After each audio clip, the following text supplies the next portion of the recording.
Halo, selamat datang kembali di channel Practice bersama saya Andrea Agung. Di video ketiga kali ini, saya akan membahas mengenai semantik HTML. Materi ini cukup penting sekali buat teman-teman ketahui, supaya teman-teman mengetahui bagaimana penulisan semantik yang benar menggunakan HTML. Oke, sebelumnya kita masuk terlebih dahulu untuk pengertian dari semantik. Jadi, semantik ini merupakan elemen yang menyatakan makna atau tujuan dari elemen itu sendiri. Jadi, ketika kita menuliskan kode program, pastikan kita menuliskannya atau menuliskan elemennya itu mempresentasikan fungsinya. Jangan sampai kita menuliskan elemen itu tidak mempresentasikan fungsi apa-apa. Nah, ini akan cukup bermasalah ketika elemen-elemen tersebut sudah dalam bentuk yang cukup banyak. Oke, di sini kita masuk ke fungsi dari semantik. Jadi fungsi dari semantik itu adalah untuk memudahkan seorang web developer dan juga browser dalam menerjemahkan atau mengaplikasikan tag-tag HTML yang ada di dalam web kita. Jadi bukan hanya untuk seorang web developer, bahkan browser pun bisa membaca gitu ya. Kira-kira kita ini menggunakan kode program apa? Jika kita menggunakan fungsi semantik ini di dalam kode program kita. Oke, selanjutnya di sini ada alasan kenapa kita harus menggunakan semantik HTML. Yang pertama, di sini semantik ini mempermudah browser dalam membaca code. Jadi ketika kita bisa menuliskan semantik gitu ya di dalam program HTML kita, browser itu akan mampu gitu membaca kira-kira kita ini menggunakan tag-tag atau elemen-elemen apa saja yang kita gunakan dalam membuat halaman website kita. Nah, sehingga ini akan lebih ketahuan ketika kita mengujinya dengan menggunakan screen reader. Lalu yang kedua yaitu adalah memudahkan seorang web developer dalam membaca dan mencari maupun mengelola kode yang ada di dalam program kita. Nah, kalau misalkan ya, contohnya saya membuat halaman website gitu. Lalu sewaktu-waktu kemungkinan website tersebut akan dijalankan atau dikembangkan kembali oleh developer lain. Nah, kalau saya bisa menuliskan kode program saya menggunakan semantik, maka developer lain itu akan jauh lebih mudah untuk membaca dan memahami kode program yang saya buat. Tapi kalau misalkan saya tidak menuliskannya dengan semantik, maka developer lain itu mungkin akan kesulitan atau akan lama gitu ya membaca kode program yang saya buat. Nah, ini tentunya agak sedikit mengganggu ya untuk developer lain ketika mau membaca atau memahami kode program yang kita buat. Nah, selanjutnya di sini ada fungsinya kenapa ketika kita menggunakan semantik HTML. Tentunya ini akan berpengaruh pada SEO. SEO ini merupakan Search Engine Optimization atau mesin pencari. Jadi ketika user mencari halaman web kita, ini akan jauh lebih mudah ditemukan ketika kita menggunakan semantik HTML. Karena kenapa? Karena browser ini bisa gitu ya membaca halaman atau membaca kode program kita, halaman dan juga isinya, sehingga ini akan membantu mesin pencari gitu ya. Jadi lebih mudah untuk menentukan atau menemukan halaman web kita. Oke, di sini ada contoh-contoh dari tag semantik HTML. Nah, yang pertama di sini ada tag header. Nah, jadi tag header ini kita bisa menggunakan tag header ini kalau kita mau membuat header gitu ya, di dalam halaman web kita. Kita nggak perlu menggunakan tag div lagi yang dimana kita kasih kelas dengan namanya header gitu. Itu nggak perlu lagi karena HTML ini sudah menyediakan tag-tagnya gitu ya.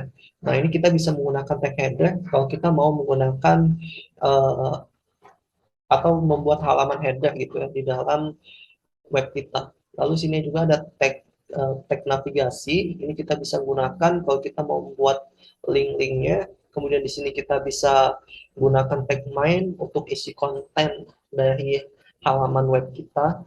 Kemudian di sini ada sectionnya dan juga ada artikelnya. Kalau kita ingin membuatnya dalam beberapa atau kita ingin membagi konten kita dalam beberapa bagian gitu ya. Kita bisa menggunakan section maupun artikel. Nah, di sini kita juga bisa menggunakan tag aside. Nah, kita nggak perlu menggunakan tag div lalu kita kasih nama sidebar gitu. Nah, karena di sini HTML sudah menyediakan tag aside kalau kita mau misalnya membuat tag sidebar gitu. Kemudian di sini juga ada tag footer ketika kita mau membuat footer gitu di dalam halaman web kita. Dan masih banyak lagi tag-tag semantik lainnya yang mungkin teman-teman bisa cari tahu sendiri apa saja tag-tag semantik yang ada di dalam HTML. Oke, selanjutnya di sini ada contoh dari uh, semantik dan juga non semantik. Nah, teman-teman bisa lihat aja ya, gambarannya kurang lebih seperti ini.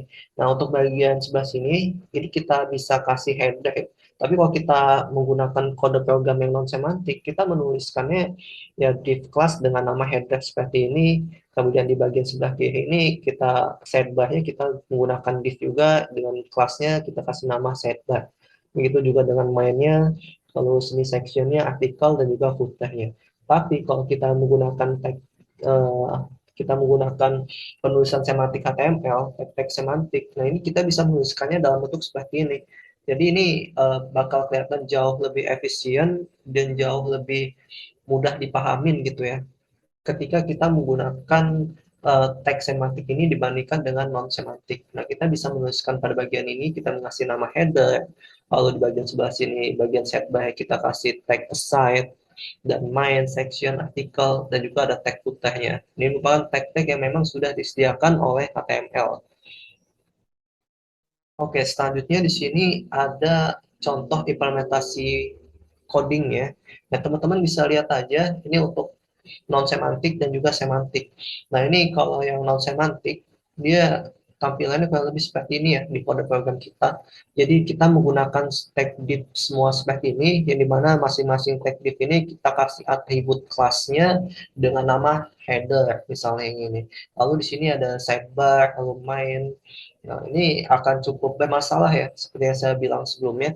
Ketika ini sudah kontennya udah dalam cukup banyak gitu. Misalnya di dalam tag header ini ada elemen-elemen lagi. Nah, ini kan nanti kan ada tag pembungkus penutup div-nya. Ini kan akan sedikit membingungkan kalau misalkan kode program kita ini sudah dalam bentuk yang cukup banyak. Tapi kalau kita menggunakan tag semantik ini, nah ini akan jauh lebih mudah untuk dibaca gitu ya. Karena kita akan jauh lebih mudah untuk menemukan batas-batas elemen-elemen ya, karena di sini kita menggunakan tag header, lalu dia ada tag aside, main, auto footer, kita bisa menggunakan tag footer. Nah, ini kurang lebih tampilan ketika kita menggunakan teks penulisan semantik dan juga non semantik. Biar lebih jelasnya, di sini akan saya coba untuk implementasikan di dalam teks editornya supaya teman-teman lebih paham lagi atau lebih jelas lagi bagaimana penulisan kode semantik yang benar di dalam HTML. Oke, untuk yang selanjutnya di sini silakan teman-teman buka kembali teks editornya teman-teman. Di sini saya sudah menyiapkan bahan-bahan dan sekiranya nanti kita akan coba untuk buat website artikel ya. Nah, di sini saya sudah buat bahan-bahan yang nanti akan dimasukkan ke dalam webnya. Teman-teman bisa siapkan terlebih dahulu atau teman-teman boleh langsung aja ikuti aja video ini. Oke. Di sini saya akan coba untuk buat file baru dan juga jangan lupa untuk fotonya. Di sini teman-teman tambahkan ya di dalam satu folder. Di sini saya ada tambahkan fotonya, foto seperti ini di dalam satu folder dengan nama artikel.jpg. Oke, kita akan coba untuk buat file baru dulu di dalam folder latihan ini. Kita klik new file, lalu kita save. Kita kasih namanya mungkin semantik aja ya. Teman-teman terserah mau ngasih nama apa aja. Oke, lalu selanjutnya di sini saya buat struktur HTML-nya seperti ini. Dan untuk judulnya ini, title-nya kita bisa isi aja ya. Di sini menggunakan yang ini aja, pengertian website ini. Kita paste aja bagian ini, lalu di bawahnya sini, atau kita save dulu aja. Kita lihat hasilnya, open in browser. Nah, ini udah tampil ya halaman website yang masih kosong seperti ini. Dan di sini udah title-nya sudah berubah sesuai dengan yang kita inputkan. Oke, selanjutnya di sini kita akan coba buat header-nya dulu ya. Di sini kita bisa masukkan elemen semua elemen ini ke dalam header. Oke, kita bisa buat tag header ini, lalu kita kasih tag H1 ya untuk nama judulnya. Kita bisa samakan dengan isi yang ada sebelah sini tadi yang kita masukkan. Oke, mungkin bisa kita save, lalu kita jalankan. Nah, ini udah muncul untuk judulnya. Selanjutnya di sini kita akan buat navigasinya. Kita kasih tag nav-nya. Lalu di tag nav ini dikarenakan dia menggunakan balet ya atau simbol, kita bisa menggunakan tag UL seperti ini, yang dimana di dalamnya ada tag LI sebanyak 4 ya. Kemudian di dalam tag LI ini ada linknya. Oke, seperti ini. Nah, ini udah langsung dibuatkan strukturnya. Kita bisa masukkan aja ya bahan-bahan yang ada di dalam sini. Kita copy aja, lalu kita bisa masukkan di bagian sini. Nah, ini juga sejarahnya. Kemudian jenis-jenis website, teman-teman bisa copy aja, atau teman-teman bisa ikuti uh, sesuai dengan video ini. Di sini ada unsur-unsur website. Sejarah ini mungkin bisa kita tambah sejarah website aja ya. Nah, oke, seperti ini. Ini kalau kita save, kita lihat hasilnya. Nah, ini udah tampil. Nah, di sini kita udah membuat halaman header-nya ya. Di sini udah ada judul dan juga navigasinya. Oke, selanjutnya di sini kita akan coba untuk buatkan fotonya. Terus itu ada isi artikelnya, yang dimana ada pengertian sejarahnya. Oke, kita buat aja di bawah tag header ini. Kita buat tag baru dengan nama main seperti ini. Kalau kita di dalam main ini kita bisa isi aja. Mungkin untuk fotonya kita bisa menggunakan tag figure ya. Nah, figure ini bisa teman-teman ikuti aja ya. Lalu di tag figure ini ada tag img. Kita masukkan nama fotonya, artikel.jpg. Di sini mungkin gambar web artikel gitu. Ini kalau kita save, kemudian kita jalankan. Oke, kita lihat hasilnya ya. Nah, ini sudah tampil fotonya, cuman masih dalam bentuk yang cukup besar. Ini kita bisa atur ukurannya menggunakan width, misalnya width-nya 1000 gitu. Lalu height-nya ini mungkin sekitar 600. Oke, kalau kita save. Oke, nah ini fotonya udah cukup baik ya. Teman-teman bisa akses sesuai dengan kebutuhan teman-teman. Oke, selanjutnya di sini di bawahnya ini kita bisa kasih fake caption. Nah, ini kita bisa kasih fake caption seperti ini. Kalau teman-teman mau menambahkan caption gitu ya di dalam fotonya. Misalnya di sini saya nambahkan gambar satu. Ini halaman artikel. Ini terserah ya teman-teman menambahkan apa. Ini sudah ada. Nah, ini kalau kita menggunakan figur ini, kita bisa menggunakan caption ini gitu untuk memberikan keterangan gitu dari image yang kita gunakan. Lalu di bawahnya sini kita bisa buat isinya ya. Nah, ini udah kita buat dulu untuk pengertiannya dan juga isinya. Kita bisa menggunakan artikel, tag artikel aja seperti ini. Kemudian di tag artikel ini kita gunakan heading 1 untuk judulnya. Di sini kita copy aja untuk judulnya. Oke. Selanjutnya di bawahnya ini kita bisa gunakan tag paragraph. Nah, teman-teman bisa gunakan tag paragraph kalau ingin membuat atau menaruh teks ini di dalamnya. Nah, ini oke. Nah, happikan dulu. Oke,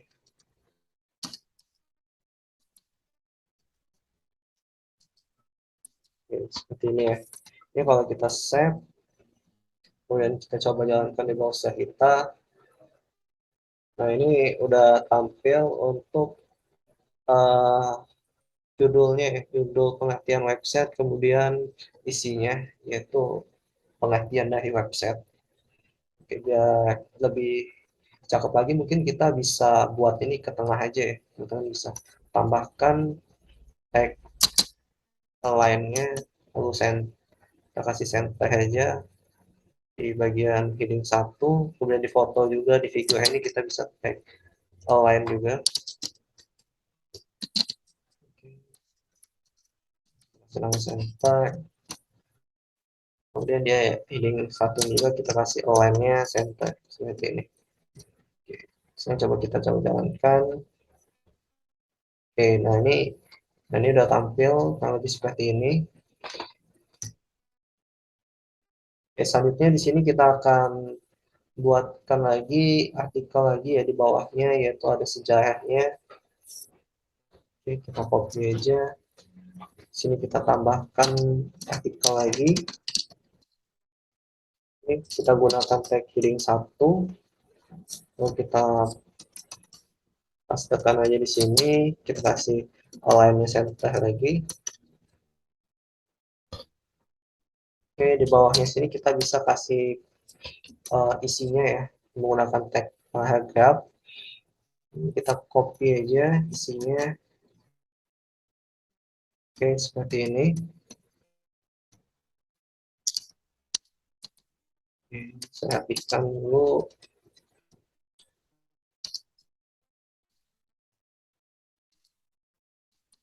Oke, ya seperti ini. Jadi kalau kita save, kemudian kita jalankan, oke udah tampil sejarah dari websitenya. Nah, ini supaya agak ada sedikit jarak, kita bisa tambahkan tag BR aja, biar kelihatan lebih happy. Oke, mungkin di bagian sini kita kasih satu tag seperti ini, kemudian di sini juga kita bisa tambahkan ya.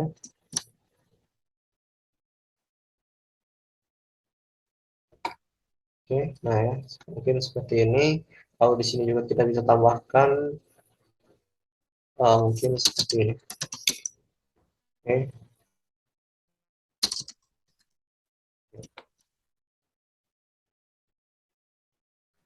oke, oke, bagus. Selanjutnya kita di sini akan menambahkan jenis-jenis website ya. Sini kita bisa melakukan hal yang sama. Kita bisa menggunakan tag artikel lagi seperti ini. Kemudian di tag artikel ini kita buat tag H1 seperti ini. Lalu di tag H1 ini kita bisa tambahkan jenis-jenis judulnya ya. Isinya yaitu jenis-jenis website. Jangan lupa tambahkan lainnya, center. Lalu sini kita tag paragraph. Di tag paragraphnya ini kita bisa tambahkan yang bagian ininya. Ini mau dipaste tapi selanjutnya, oke di sini ada nomor urut ya dari 1 sampai dengan 4. Kita bisa menggunakan tag OL seperti yang sudah kita pelajari sebelumnya. Di bawahnya sini kita bisa menggunakan tag OL seperti ini sebanyak 4. Oke, kita paste aja. Ini kita klik tab, lalu kita paste aja isi-isinya seperti ini.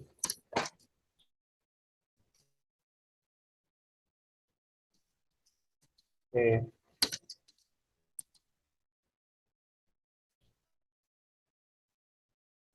Ini juga sama, teman-teman bisa paste aja, bisa copy copy kemudian paste aja ke dalam kode programnya.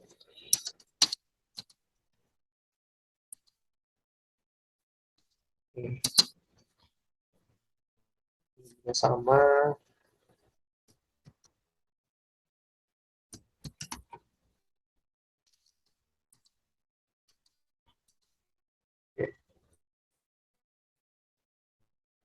Lalu yang terakhir adalah website blog.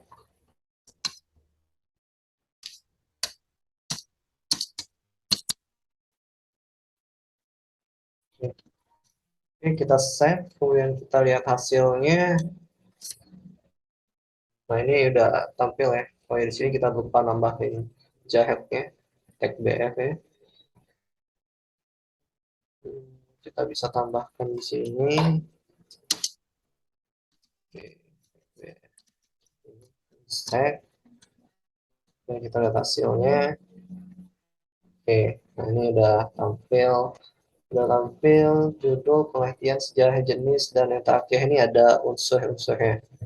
Nah, kita bisa tambahkan aja unsur-unsurnya seperti ini. Kita buat aja tag artikel lagi. Lalu di sini kita kasih tag K1-nya dengan center. Oke. Di sini dia nggak punya tag paragraf ya. Jadi dia langsung menggunakan UL gitu. Kita langsung gunakan UL aja untuk membuat simbol-simbolnya. UL LI sebanyak 3.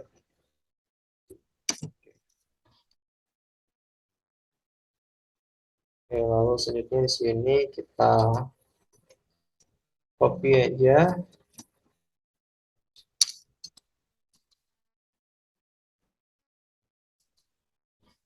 Ini seperti ini. Kemudian yang ini juga sama. Kita bisa copy aja seperti ini, biar lebih cepat.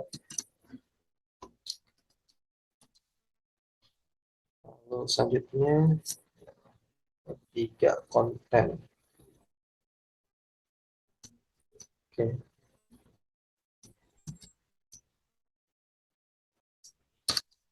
Oke. Seperti ini ya. Ini kita bisa lihat hasilnya.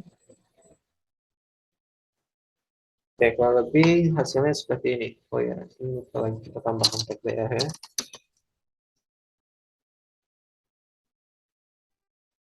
Oke. Di sini, oh ya, di sini dia ada teks tebalnya ya. Kita bisa tambahkan aja teks tebalnya biar kelihatan lebih menarik lagi. Di sini kita bisa tambahkan.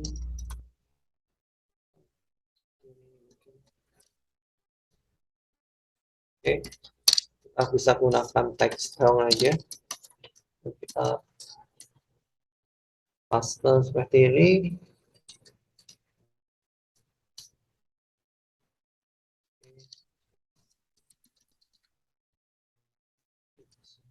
Supaya teks ini menggunakan bold gitu ya, mencetak tebal, menggunakan teks strong. Oke. Oke, kita lihat hasilnya. Ya, sekarang dia udah cetak tebal seperti ini. Dan ini juga kalau misalkan teman-teman mau mengubahnya, teman-teman bisa ubah juga untuk bagian sini. Kita ubah aja biar kelihatan lebih menarik. Oke, kemudian di sini.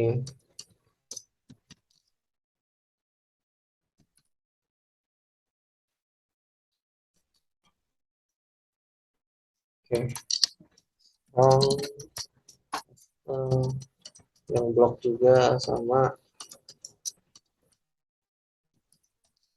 strong paste. Oke, mantap. Oke, kita lihat. Nah, ini udah berubah ya. Sip. Oke. Lalu yang terakhir di sini kita buat dulu untuk footernya. Di sini kita bisa gunakan tag footer ya. Oke, kita bisa masukkan di bawah tag main ini. Kita buat tag footernya. Oke, di tag footer ini tadi dia menggunakan italic ya. Kita bisa menggunakan italic seperti ini. Lalu kita copy aja di dalam ini. Lalu kita paste. Oke, dan kita lihat hasilnya. Oke, dan di sini udah ada ya tampilan footernya. Di sini kita akan coba untuk buat ke tengah. Nah, untuk tag ini nggak bisa kita gunakan align. Ini kalau nggak bisa kalau kita gunakan, coba center. Ini nggak mau ya. Ini supaya dia bisa ke tengah, kita bisa bungkus saja dia menggunakan tag P aja. Oke, oke, kita bungkus dengan menggunakan tag paragraph, kita paste, kemudian di tag paragraph ini kita kasih align-nya center supaya dia ke tengah. Kita paste, nah ini udah ke tengah ya. Oke, bagus. Kemudian selanjutnya di sini kita kasih jaraknya. Lihat lagi hasilnya. Oke, nah ini websitenya udah jadi. Ini kita udah menggunakan semantik HTML gitu ya dalam penulisan kode programnya. Selanjutnya di sini kita hubungkan dulu ya dengan ini apa navigasinya. Kita bisa kasih nama aja. Di sini ID-nya misalnya uh, judul website gitu aja. Pengertian website. Lalu di sini kita kasih namanya ini sejarah sejarah sejarah website. Oke, di sini kita bisa kasih jenis website,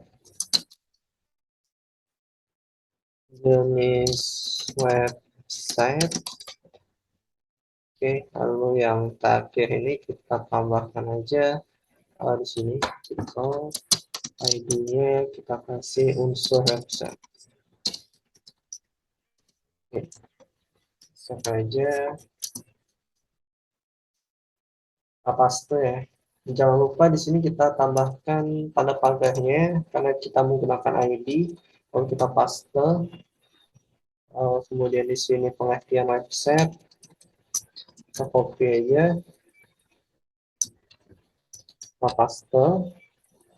Website. Di sini sejarah website. Dan di sini jenis website. Jenis website. Oke.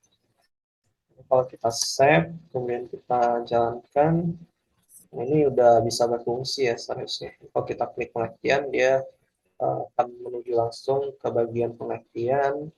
Kalau klik sejarah, dia langsung masuk ke sejarah. Begitu juga yang lain-lainnya, jenis dan juga unsurnya.